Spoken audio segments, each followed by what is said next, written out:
Assalamualaikum warahmatullahi wabarakatuh. Sahabat Asik Ngaji, di video kali ini kita akan menyampaikan berita yang begitu sangat memilukan, di mana saudari kita dari Aljazair yang sedang melaksanakan perkuliahan di Jerman mengambil keperawatan menjadi korban Islamofobia. Alhamdulillah, sahabat Asik Ngaji, kami tampilkan video ini dari berbagai sumber, baik dari beritaan Jerman, Al Jazeera sendiri, bahkan dari Timur Tengah Arab. Alhamdulillah, kami akan sajikan pemberitaannya dan bagaimana kronologi selengkapnya terkait Islamofobia yang semakin marak di luar sana. Di kota Hannover, Jerman, pada suatu pagi menjelang siang yang tampaknya biasa-biasa saja, tapi tiba-tiba dunia menjadi gelap, khusus bagi seorang gadis muda yang bernama Rahma Ayat, seorang perempuan yang asli dari Aljazair, berusia 26 tahun. Ia mungkin bukan siapa-siapa bagi orang lain dan tidak banyak dikenal, ya ikhwah. Tetapi bagi keluarganya, Rahma adalah harapan.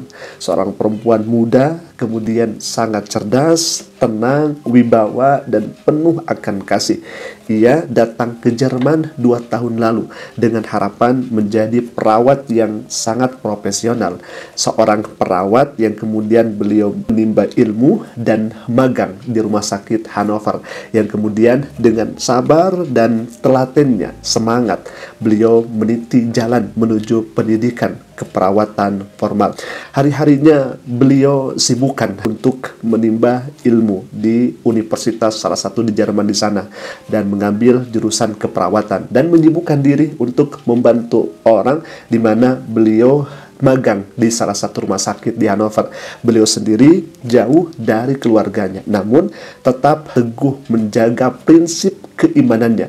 Beliau adalah seorang muslimah yang taat, beliau adalah seorang muslimah yang sopan, kemudian menghormati orang yang lebih tua daripada dirinya, kemudian menyayangi, mencintai orang yang kemudian lebih muda daripada dirinya. Beliau adalah pelajar yang sangat-sangat ulet dan rajin menimba ilmu di negeri orang, yakni di Jerman di sana, dengan harapan ia bisa menjadi lebih bermanfaat bagi orang lain. Walaupun beliau kuliah di Jerman, di mana di sana terdapat non-muslim itu menjadi mayoritas, namun beliau selalu mengenakan hijabnya sebagai simbol bahwa dirinya adalah seorang muslimah.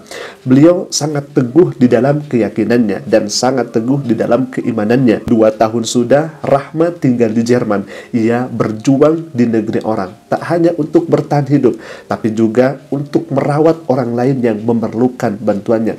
Sungguh sangat mulia hatinya, ya ikhwah. Namun ternyata diam-diam ia menyimpan luka yang begitu amat dalam di dalam hatinya. Ia seringkali diganggu, seringkali dibuli, mendapatkan perlakuan yang tidak senonoh dan mendapatkan perlakuan yang sangat berbeda dengan orang lain. Kepada ibunya, ia pernah berkata bahwa ia seringkali dihina dan dilecehkan oleh seseorang tetangganya, bukan karena kesalahannya, ya ikhwah, dan bukan karena kehilafannya, justru karena yang dilakukan oleh Rahma menggunakan hijab, menggunakan penutup kepalanya, dan karena beliau adalah keturunan dari Arab, di mana simbol perempuan muslimah dengan mengenakan hijab dia memperlakukan Rahma seperti musuh, dan datanglah firasat ke dalam diri Rahma dan menjadi nyata. Pada Jumat pagi menjelang siang 4 Juli 2025 sekitar pukul 10.30 setengah 11, Rahma turun dari apartemennya menuju lantai bawah. Ia mungkin hendak untuk berangkat kerja, tapi pria itu sudah menunggunya dengan di tangannya. Dia mengikuti Rahma secara diam-diam, dan di tengah tangga, di antara langkah-langkah sunyi, itu menghujam ke diri Rahma sekali, 2 kali, dan terakhir tepat di jantungnya. Rahma jatuh tersungkur di lantai. Noda merah pun mengalir dengan sangat deras. Tangga yang biasa dilalui oleh Rahma menjadi saksi terakhir perjuangan Rahma. Laki-laki itu warga negara Jerman asli, berusia 31 tahun, dikenal sebagai orang yang menyimpan kebencian pada Rahma. Beberapa tetangga Rahma menyaksikan upaya laki-laki ini mencoba masuk ke apartemen Rahma, tetapi semua itu bisa digagalkan. Tetapi di satu hari, ternyata memang pelaku ini sedang menunggu kesempatan, yang kemudian pada akhirnya pada pernikahan. Dan kesempatan itu ternyata datang di sebuah tangga, tempat yang amat sepi di gedung apartemen di daerah Arnhem Selatan, Hanover. Di sanalah Rahma diserang secara brutal, ditikam berkali-kali, dan kemudian tusukan terakhir itu menembus jantungnya. Gadis itu pun tergeletak dalam diam dengan napas yang terakhir yang tak sempat pamit dan tak sempat berpisah kepada orang tuanya. Ia hanya merasakan rintihan, tangisan, kemudian kesakitan yang ada, yang mungkin dalam pikirannya berkata, kenapa setega ini pelakunya? Tetangga yang mendengar suara itu melapor ke polisi. Tim medis pun datang membawa Rahma ke ambulans. Namun semuanya sudah terlambat. Luka tusuk dalam. Ia meninggal di tempat. Pelaku tidak melarikan diri.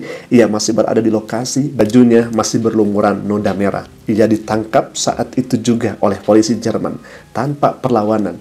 Ia tidak menunjukkan rasa penyesalannya sedikit pun. Hanya tatapan kosong, kemudian diiringi mata kebencian. Dugaan utama pelaku ini berbuat demikian karena adanya kebencian Islamofobia, rasis dalam laporan media Arab dan Jerman. Diketahui bahwa pelaku pernah berkali-kali menyindir Rahma karena Rahma memakai jilbab dan asal-usul Rahma adalah dari negara Arab. Berita kematiannya mengejutkan banyak pihak, termasuk Al-Azhar Asy-Syarif, kampus Islam tertua di dunia ini, yang dihormati di dunia Islam, menyampaikan kutukan secara tegas, keras terhadap aksi teror yang dilakukan oleh seorang laki-laki yang kemudian berusia 31 ini, karena dia sudah melakukan kegiatan yang sangat ekstrim ya di Jerman ini. Al-Azhar juga memperingatkan bahwa nasionalisme kulit putih dan ekstremisme kanan adalah ancaman yang nyata bagi umat Islam dan para pengungsi di Eropa. Terlebih lagi, Al-Azhar sangat mendesak agar hukum ditegakkan dengan seadil-adilnya, dengan setegas-tegasnya demi mencegah tragedi serupa. Karena ini kejadiannya sudah sangat berkali-kali, bukan hanya sekali ini saja. Kemudian jenazah Rahma dipulangkan ke Aljazair dengan pengawalan yang begitu sangat ketat dan resmi di bandara. Keluarga, kerabat, dan warga menyambutnya dengan kesedihan dan tangisan yang sangat luar biasa. Ibunya juga berkali-kali pingsan ketika melihat peti jenazah anaknya. Beliau berkata, "Aku hanya ingin dia pulang hidup. Aku hanya ingin dia pulang dengan selamat." Tidak ada keluarga atau orang tua yang tidak sedih tatkala ditinggal anaknya. Di samping itu, pemerintah Aljazair memanggil duta besar Jerman dan menuntut pertanggungjawaban serta jaminan perlindungan bagi warganya di luar negeri. Pada akhirnya, protes damai pun meletus terjadi di Hanover, bahkan di Paris, bahkan di Tunisia. Mereka menuntut keadilan bagi Rahma. Katanya dia tidak mati karena perang, tapi karena kebencian. Media internasional pun mulai membahas lonjakan kebencian terhadap muslimah yang berada di Eropa, terkhusus muslimah yang berhijab.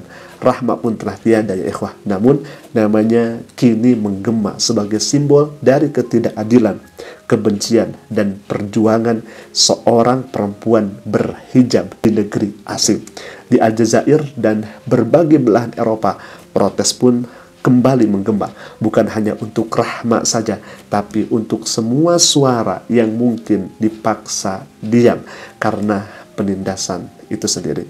Alhamdulillah, Rahma Ayat mungkin telah gugur, tapi kisahnya tidak akan dikubur. Ia adalah nyala kecil di tengah gelapnya intoleransi. Semoga Allah mengampuninya, mengangkat derajatnya, dan memberi kekuatan serta kesabaran bagi keluarganya. Amin ya Allah ya Rabbal Alamin. Ikhwafillah, mungkin itu dulu video yang bisa kami sampaikan. Semoga bermanfaat dan jadikan hal ini menjadi pelajaran untuk kita semua. Aku qouli hadza, Assalamualaikum warahmatullahi wabarakatuh.